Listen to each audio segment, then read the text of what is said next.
कहानी world war to के समय के एक सैनिक की है जो भटकते हुए एक ऐसे आइलैंड पर आकर ठहर जाता है जहां पर पहले से एक नन मौजूद थी। अब ऐसे में दोनों वहां पर कैसे खुद को जीवित रखते हैं, ये हमें इस कहानी में देखने को मिलेगा। क्लार्क नाम का सोल्जर जो कि एक लाइफ बोट के अंदर बैठा हुआ है, उसकी हालत बहुत ही ज्यादा बुरी है, लेकिन उसने फिर भी जैसे तैसे खुद को जिंदा रखा, इस उम्मीद में कि उसे आगे जाकर कोई मदद जरूर मिलेगी। वह इस बोट पर पिछले कई दिनों से है, लेकिन आज जाकर उसे खुद के सामने एक जमीन दिखाई देती है जिसे देखकर वह बेहद ही खुश होता है और फौरन बोट को रोककर उसके पास ले जाने लगता है।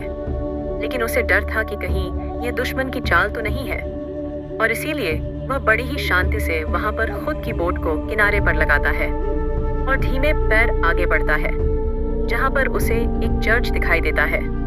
अब क्लार्क सोच में पड़ जाता है कि ऐसे टापू पर जहां इंसान का नामो निशान नहीं है, ऐसे में यहाँ चर्च कैसे हो सकता।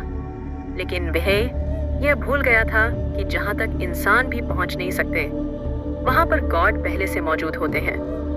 खैर, अब वह चर्च के करीब जाता है तो देखता है कि अंदर से एक नन बाहर झाड़ू लगाते हुए बाहर आ रही है, जो क्लार्क को अचानक से वहां पर खड़ा हुआ देखकर बहुत ही ज्यादा डर जाती है और उससे माफी मांगने लगती है।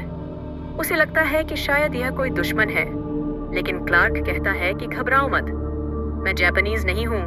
वह शांत होती है और उसे अंदर आने को कहती है।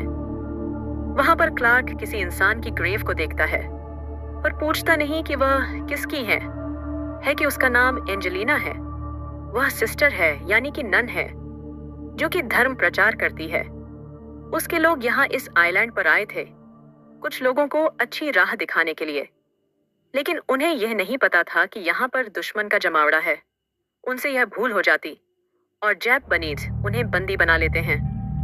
जब फादर जॉन को इस बारे में पता चलता है तो वह अपने लोगों के पास आने की जिद करते हैं, लेकिन वो इतने एजेड हो गए थे कि अकेले ट्रैवल नहीं कर सकते थे, इसलिए मैं उनके साथ आने के लिए राजी हो गई। लेकिन जब तक हम लोग यहाँ पर पहुँचते हैं तब तक वो लोग हमारे लोगों को यहाँ से ले जा चुके थे। उसके बाद उनका कुछ पता नहीं चला। कुछ लोगों का तो ये भी मानना है क्योंकि उन्होंने सारी सिस्टर को बेच दिया और कुछ को तो मार दिया। जब फादर को इन सब चीजों के बारे में पता चला तो वह खुद को संभाल नहीं पाए और इसी वजह से उनकी मौत हो गई। वह उस ग्रेव की ओर इशारा करके बताती है कि मैंने ही उन्हें वहां पर खुद अपने हाथों से दफनाया है। तब से मैं यहाँ पर अकेले रहती हूँ और मुझे कोई बचाने के लिए नहीं आए। उन्हें लगता है कि मैं भी मारी गई। इसके बाद क्लार्क उसे अपनी स्टोरी बताना शुरू करता है कि वह एक अमेरिकन मरीन है। उनके शिप पर दुश्मनों ने हमला कर दिया, लेकिन उसकी किस्मत अच्छी थी कि वह बच गया और उसे एक बोट भी मिल गई, जिसकी वजह से वह आज यहाँ पर उसके सामने बैठा हुआ है, वह भी जिंदा हालत में। लेकिन बाहर के हालात बहुत ही ज्यादा खराब हैं। किसी को भी किसी की जान की परवाह नहीं है। मैं तो अचंभित हूँ कि तुम कैसे खुद को इतने दिन से टापू पर जिंदा रख पाई हो। नन हंसने लगती है पर कुछ जवाब नहीं देती। अब कुछ देर बाद वो दोनों कुछ खाने के लिए ढूंढने लगते हैं। इसमें क्लार्क उसकी मदद करता और एक पहाड़ पर चढ़कर वहां से कुछ नारियल तोड़ता है और फिर वह उसे नन को दे देता है। इसी दौरान उसे वहां पर एक गुफा भी मिलती है, लेकिन उसके अंदर वह किसी और दिन जाएगा। फिलहाल उसे हैवी खाना चाहिए। तभी उसकी नजर समुंदर में तैर रहे एक टर्टल पर पड़ती है, जिसे पकड़ने के लिए वकूशबे अपनी बोट पर बैठता है और नन को भी बैठने को कहता है। अब दोनों ही उसके पीछे पीछे जाते हैं, लेकिन यह इतना आसान नहीं होता। क्लार्क तो पानी में भी एक बार गिर जाता है, पर आखिर में वह उसे पकड़ ही लेता है और उसे पकड़कर खाते हैं। भोजन के समय तो क्लार्क उसे बताता है कि उसने 300 मील का सफर इस बोट पर तय किया है, पर बीच में उसे कभी भी डर नहीं लगा, क्योंकि उसे यकीन था कि यह जंग जल्दी ही खत्म हो जाएगी। वह खुद के बारे में भी बताता है कि वह एक अनाथ है और 14 साल वह एक अनाथालय में ही रहा है। लेकिन फिर उसके बाद उसने आर्मी जॉय करने का फैसला किया ताकि वह अपने देश के लिए कुछ कर सके। वहीं दूसरी ओर नन कहती है कि वह भी उसी तरह एक अनाथ है, लेकिन उसे हमेशा से गॉड के करीब ही रहना था, इसीलिए उसने नन बनना ही बेहतर समझा ताकि वह लोगों को सही राह दिखा सके। मुझे इस काम में बहुत खुशी मिलती है। यहाँ पर क्लार्क उसे फ्लर्ट करने की भी कोशिश करता है, लेकिन वह उस बात को इग्नोर कर देती है। तभी उन्हें आसमान में कुछ दिखता है, जो कि जापानीज फाइटर प्लेन होते हैं। उन्हें कैसे भी करके उनसे बचना है, वरना अगर ये उन्हें दिख गए तो वह दोनों ही मारे जाएंगे। इसीलिए क्लार्क नन को उस गुफा के बारे में बताता है, जो कि उसने आज सुबह देखी थी। अब वहां पर रहने पर वो लोग सेफ रहेंगे। दोनों भागते हुए उस पहाड़ पर जाते हैं और उसी में छुप जाते हैं। कुछ देर बाद जब क्लार्क बाहर देखता है तो दुश्मनों ने पूरे टापू को जला दिया था। हर जगह बस आग जल रही थी, जिसमें वह चर्च भी तबाह हो जाता है और बची थी तो सिर्फ राख, जो देखकर नन बहुत उदास हो जाती है और क्लार्क से कहती है कि तुम ऐसे सरवाइव नहीं कर पाओगे। इतने में वह लोग देखते हैं कि बहुत सारे जापानीज सैनिक टापू में घुसते जा रहे हैं। शायद उन्हें भनक लग गई है कि कोई यहाँ पर रह रहा है। और जब अगली सुबह क्लार्क सोकर उठता है तो बाहर का नजारा देखता है। सब कुछ खत्म हो चुका था। उसके यहाँ से बाहर जाने का एक ही जरिया था, वो लाइव बोट, और वह भी उन्होंने जला दी। अब वह कैसे यहाँ से बाहर जाएगा? वहीं नन को अपने चर्च को देखकर रोना आ रहा था, पर तभी उनकी नजर किनारे पर पड़ती है, जहाँ पर कुछ सैनिक अंदर आ रहे थे और इनकी संख्या बहुत ही ज्यादा है। इसीलिए वह दोनों फिर से अंदर छुप जाते हैं और नन कहती है कि मैं ऐसा करती हूँ कि खुद को उनके हवाले कर देती हूँ, जिससे कि तुम बच जाओगे। लेकिन क्लार्क मना करता और उसे समझाता है कि वो लोग तुम्हारा ऐसा हाल करेंगे कि तुमने सोचा भी नहीं होगा। इसीलिए बेहतर है कि यहाँ छुपे रहो, हमारे लिए यही सही है। वह शाम जब अंधेरा हो जाता है तो क्लार्क चुपके से समुद्र किनारे पर जाता है और वहां से कुछ खाने के लिए मछलियां पकड़ने लगता है। लेकिन इतने में वहां पर एक जापानीज बोट गुजरती है, जिसकी वजह से उसे वहां पर छुपना पड़ता है। ऐसा ही उसे बहुत देर तक करना पड़ता है, क्योंकि वह लोग पेट्रोलिंग पर होते हैं। अगर वह वापस गुफा में गया तो मारा जाएगा। इसीलिए उसे मजबूरन अपने ऊपर काली मिट्टी लगाकर जापानीज कैंप में जाना पड़ता है। वहां जाकर वह कुछ खाने के सामानों को इकट्ठा करने लगता है। लेकिन इतने में कुछ सैनिक आ जाते हैं और वहीं पर बैठ जाते हैं, जिसकी वजह से क्लार्क को पूरी रात वहीं गुजारनी पड़ती है। अगले दिन जब नन की आंख खुलती है तो वह देखती है कि वहां पर क्लार्क मौजूद नहीं है। उसे चिंता होने लगती है। उधर क्लार्क एक एक करके बहुत सारे खाने के सामानों को भर लेता है और फिर जब दुश्मन प्रैक्टिस के लिए बाहर जाते हैं तो वह वहां से निकल जाता है। लेकिन यहाँ नन जब गोलियों की आवाज सुनती है तो उसे लगता है कि शायद क्लार्क को उन लोगों ने मार दिया, और इसीलिए वह पत्थर पर सर रखकर रोना शुरू कर देती है। पर इतनी देर में वहां पर क्लार्क आ जाता है और उसे बहुत सुनाता है कि उसे गुफा से बाहर नहीं निकलना चाहिए, क्योंकि यहाँ पर खतरा बहुत ज्यादा है। अब वो उसे ले जाकर फौरन अंदर बंद कर देता है और फिर कभी बाहर ना निकलने की सलाह देता है। थोड़ी देर बाद वो नन को अपने बैग दिखाता है, जिसमें वह खाने के सामानों को उस कैंप से चुरा कर लाया था। लेकिन नन बहुत ही ज्यादा घबराई हुई थी। वह क्लार्क से कहती है कि अगर अब से कभी तुम बाहर जाओगे तो तुम्हें पहले बताकर जाना होगा, वरना ऐसे ही मैं बार बार बाहर जाती रहूंगी। अब यह सुनकर क्लार्क उससे वादा करता है कि ठीक है, आगे से ऐसा नहीं होगा। अब एक दिन क्लार्क नन के लिए एक कॉम्ब और एक रेड रोज लाता है और उसके साथ फ्लर्ट करने के लिए। लेकिन फ्लर्ट करने का तरीका थोड़ा कैजुअल था। आखिर वो उस कंघी का क्या करेगी? वो उस रेड रोज को एज ए गिफ्ट के तौर पर अपने पास रख लेती है। क्लार्क पूछता है कि क्या वो यह नन वाला प्रोफेशन छोड़ सकती है, तो कहती है कि ऐसा तो हो सकता है, लेकिन उसके लिए मुझे सब कुछ छोड़ना होगा। और जब कोई नन बनकर वापस से दोबारा उसी दुनियादारी में चला जाता है तो गॉड उसे कभी माफ नहीं करते और मरने के बाद उसकी बॉडी हमेशा तड़पती रहती है। यहाँ वो यह भी बताती है कि नन बनने के लिए वो हमें 5 साल दिए जाते हैं, ताकि हम इन 5 सालों में सोच सके कि सही फैसला ले सके कि क्या हमें वाकई में नन बनना है या फिर नहीं। और अभी मेरे 5 साल होने में 1 महीने का समय बाकी है। तभी अचानक से इन्हें कुछ आवाजें आती हैं। जब क्लार्क बाहर जाता है तो देखता है कि जापानीज सोल्जर यहाँ से जा रहे हैं, जो कि उनके लिए अच्छा संकेत है। अब दोनों बहुत ही खुश हो और एक दूसरे के साथ यह खुशी भी बांटते हैं। तभी सही मौका देखकर क्लार्क नन के सामने अपने दिल की बात रखता है और उसे बताता है कि जैसे उसने आज सुबह वो रेड रोज दिया था, वैसे ही वह उसे हर रोज देना चाहता है। वो उसकी सेवा करना चाहता है और उसके साथ पूरी जिंदगी बिताना चाहता है। उसकी लाइफ में यह समय बहुत ही कीमती है, क्योंकि इसमें उसने मौत से लड़ा है।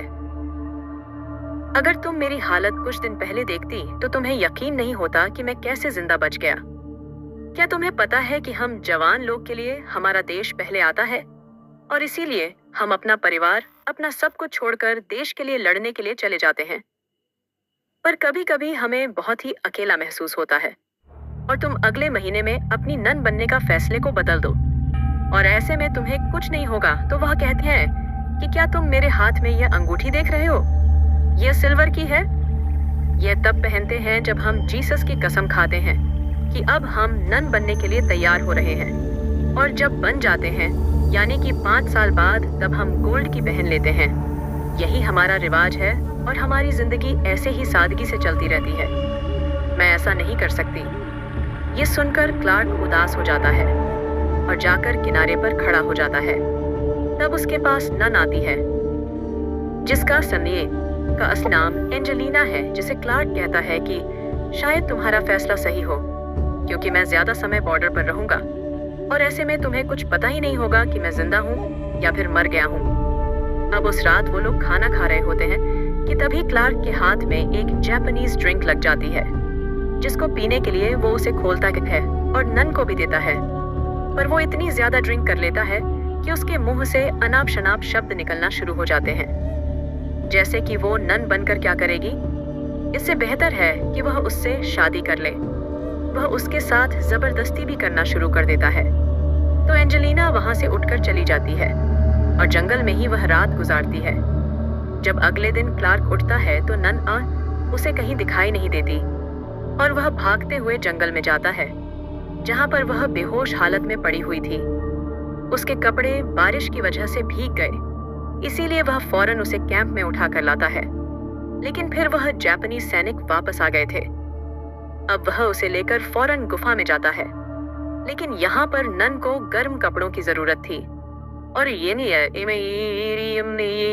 यहाँ पर वह खुद की जान जोखिम में डालकर उन जापानीज कैंप में जाता है और गर्म कपड़ों को चुराने लगता है। लेकिन इतने में यह जवान उसे देख लेता है, जिसके बाद क्या था, मजबूरन क्लार्क को उसे मारना पड़ता और फिर उसकी लाश को छुपाकर ले जाकर किनारे पर दफना देता है, जिससे किसी को भी उस पर शक न हो। उसके बाद वो उस गर्म कपड़ों को लाता है और नन को पहना देता है। जब 2 दिन बाद उसे होश आता है तो वह खुद को ऐसी हालत में देखकर हैरान हो जाती है कि आखिर उसके कपड़े किसने बदले। और तब वो अपने पास क्लर्क को बैठा हुआ देखती है, जो उसे बताता है कि उसकी मरने वाली हालत हो गई थी और इसीलिए उसने उसके कपड़े चेंज किए। इसीलिए वह उससे माफी भी मांगता है, क्योंकि उसने वह जानबूझकर नहीं किया था, और नन भी उसे माफ कर देती है। और आखिर में वह कहती है कि मैं तुम्हारी वजह से वहां से नहीं भागी। कल रात में बल्कि तुमने जो बातें मुझसे कहती उसे मैं सुन नहीं सकती, इसीलिए मैं वहां से चली गई। थोड़ी देर बाद बाहर से गोलियों की आवाज आती है, तो क्लार्क बताता है कि मैंने गलत सोचा था, वो लोग फिर से वापस आ गए हैं। इसीलिए हमें कुछ करना होगा कि शायद गॉड को यह मंजूर नहीं है कि मैं नन बनूं, या फिर वो यह चाहते हैं कि हम दोनों ही उनके पास चले जाएं। एक साथ जैसे उन्होंने एडमम और ईव को भेजा था, वैसे ही उन्होंने ये हमें यहाँ पर भेजा है। लेकिन अब हमारा काम खत्म हो गया है। पर क्लार्क उसकी बात को नहीं मानता और बाहर जाकर देखता है कि उस टापू के चारों ओर आग जल रही है। उन्हें उनके साथी की लाश मिल गई है, जिसकी वजह से वह हर जगह उसके कातिल को ढूंढ रहे हैं, और अब वह किसी भी हाल में उसे मार कर रहेंगे। यह बात जब क्लार्क नन को बताता है तो वह परेशान हो जाती है और प्रे करना शुरू कर देती है। पर क्लार्क फैसला करता है कि वह खुद जाकर अपने आप को उनके हवाले कर देगा, जिससे कि उसकी जान बच जाएगी। लेकिन नन नली उसे ऐसा करने से रोकती है। तभी वहां पर बाहर से कुछ आवाजें आती हैं। उन्होंने उस गुफा को आखिर ढूंढ ही लिया था, इसीलिए वह इन दोनों से कहते हैं कि जो भी लोग अंदर हैं वह बाहर आ जाए, वरना हम लोग गुफा को अंदर से उड़ा देंगे। अब क्लार्क के पास कोई जवाब नहीं होता, इसीलिए वह चुपचाप जाकर पीछे बैठ जाता है। उसने अपनी मौत को स्वीकार कर लिया। उधर नन भी प्रे करने लगती है। उन दोनों को लगता है कि यही उसका आखिरी समय है। लेकिन तभी दोस्तों बाहर से कुछ आवाजें आने लगती हैं। ऐसा लग रहा था कि बाहर बम फट रहे हैं। वह सभी चिल्लाना शुरू कर देते हैं। क्लार्क समझ जाता है कि अमेरिकन सोल्जर बाहर आ गए और इसीलिए सभी सोल्जर भाग रहे हैं। लेकिन यह बम हर जगह गिर रहे हैं, इसीलिए उनका बाहर जाना सेफ नहीं है। बेहतर है कि अभी वह लोग यहीं पर रहे और प्रे करते रहे। कुछ समय बीत जाने के बाद उसके दिमाग में एक ख्याल आता है। वह फौरन खड़ा उठता है और कहता है कि अगर अमेरिकन यहाँ पर आए हैं तो वह जापानीज के बिछाए हुए बमों के जाल में फंस जाएंगे और मारे जाएंगे। इसीलिए मुझे कैसे भी करके उन्हें डिफ्यूज करना होगा, तभी वह हम तक पहुंच सकेंगे। वह बाहर जाता है और देखता है कि कोई भी जापानीज सोल्जर वहां बचा नहीं है। हर तरफ बम फट रहे हैं, इसीलिए वह एक एक करके उन्हें डिफ्यूज करना शुरू कर देता है और आखिर में वह जाकर उस मेन मशीन को भी खराब कर देता है, जिससे कि वह काम करना बंद कर देती है। इसमें क्लार्क को चोट भी आती है, लेकिन उसने कई सोल्जर की जान बचा ली थी। कुछ देर बाद सब कुछ शांत हो जाता है और यह दोनों बाहर आ जाते जाते जहां पर नन उसका इलाज करती है और उसकी मरहम पट्टी करती है।